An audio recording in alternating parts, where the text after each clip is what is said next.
Hello, I'm Adam Losser, and this is my final project for ECE 1240 and 1050. So basically what I've done is I've just made a protected left turn traffic light. A protected left turn is basically where you come to make a left turn and you get a green arrow and it stops oncoming traffic so you can go and not have to worry about yielding to oncoming traffic. And so of course we only want the arrow to turn green if a car is present, because if there's no car waiting to turn left, well, then it'd be a waste of time to periodically stop oncoming traffic for no car there. So in my project, I considered just the left turn, not the oncoming traffic, because that was too much for the time frame we had for this project. But anyway, basically what I've got is I've got a pressure sensitive resistor, and so it just changes its resistance based on how much force is being exerted on it. So when there's no weight on it, or no car in this case, the resistance is effectively affinity. It's like an open circuit. It lets basically no current go through. And when I put my 36 gram Hot Wheels car on it, it goes down to about 50 kilo ohms. So to understand the circuit here, let's go over just this first part here up until the first op amp. So we've got our 5-volt source here, and we've got two voltage dividers that are being compared here. We've got the voltage divider with this pressure sensitive resistor, and we've got another voltage divider with two 10 kilo ohm resistors. And if you know anything about voltage dividers, you know when you have two resistors with the same resistance, it just cuts your source voltage in half. So the voltage at this node right here is always going to be 2.5 volts, because that's half of 5 here. But this right here, the voltage at this node is given by this equation right here, the source voltage times the resistance of the lower resistor over the resistance of the lower resistor plus the resistance of the upper resistor. So essentially, when we have a car here and the resistance is 50 kilo ohms, we end up with like about 3.3 volts at this node. When we have no car and the resistance is infinity, that makes this whole thing go to 0. And so if you know how an op amp works, basically the output equals some gain times the voltage at the positive input minus the voltage at the negative input. But the output can only be as great or as small as the terminals it's connected to. And so it can only go as high as 5 volts or negative 5 volts. So essentially, when we have the voltage at the positive terminal is greater than the voltage at the negative terminal, we're going to be outputting 5 volts here. And when we have the voltage at the negative terminal is greater than the voltage at the positive terminal, we're going to be outputting negative 5 volts here. So based on this, when we have a car here, well, we've got 3.3 volts here at the negative terminal, and we always have 2.5 volts at the positive terminal. So since the voltage at the negative terminal is greater than the voltage at the positive terminal, we're going to have negative 5 volts being output here. So let's see what that means for our traffic light. Well, we have a car here, we're outputting negative 5 volts. That's going to cause this green LED to come on because it's connected to reference at its positive end, and it's connected to this output at its negative end.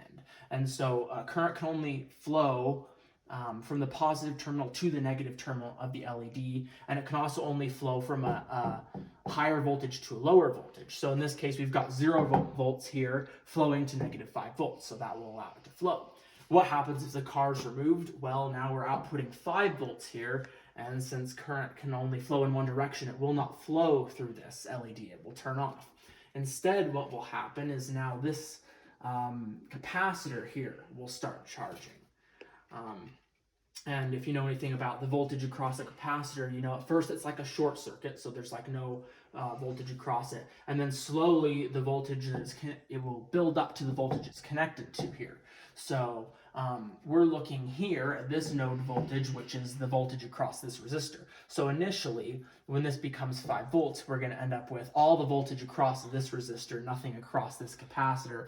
So this node voltage is going to be 5, and then it's gradually going to go to 0 as all the voltage is across the capacitor and nothing is across the resistor.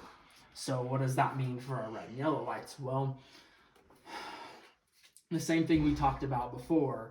If you have your positive voltages greater than your negative voltage, you're outputting 5 volts. If it's the other way around, you're outputting negative 5 volts. So when this very first becomes 5 volts and the voltage at this node is 5 volts, we've got 5 volts at the positive terminal, and then we have another voltage divider up here, the constant node voltage of always 0.45 volts.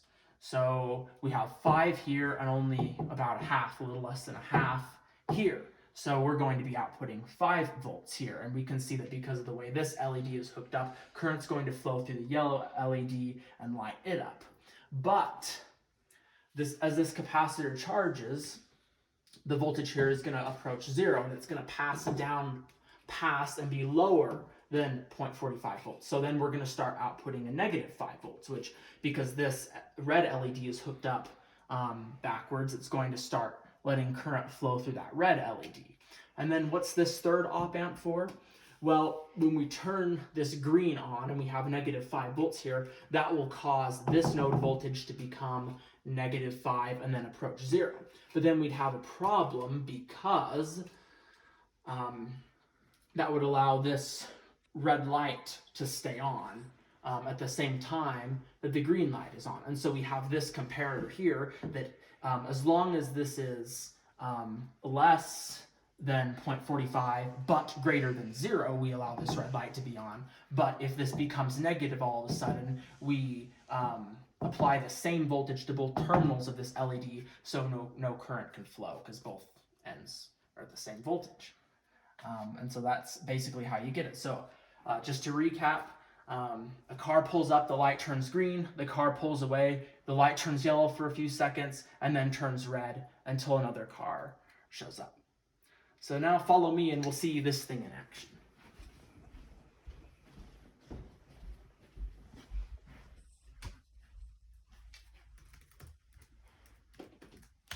Okay, so you can see I have my analog Discovery 2 connected as the power source, the 5-volt power source. I have all these components connected on the breadboard. Here's the pressure sensor. Here's the Hot Wheels car. So let me just activate this on my computer quick.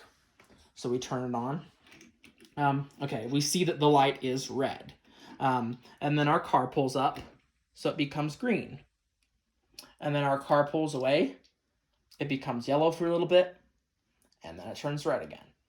Just one more time.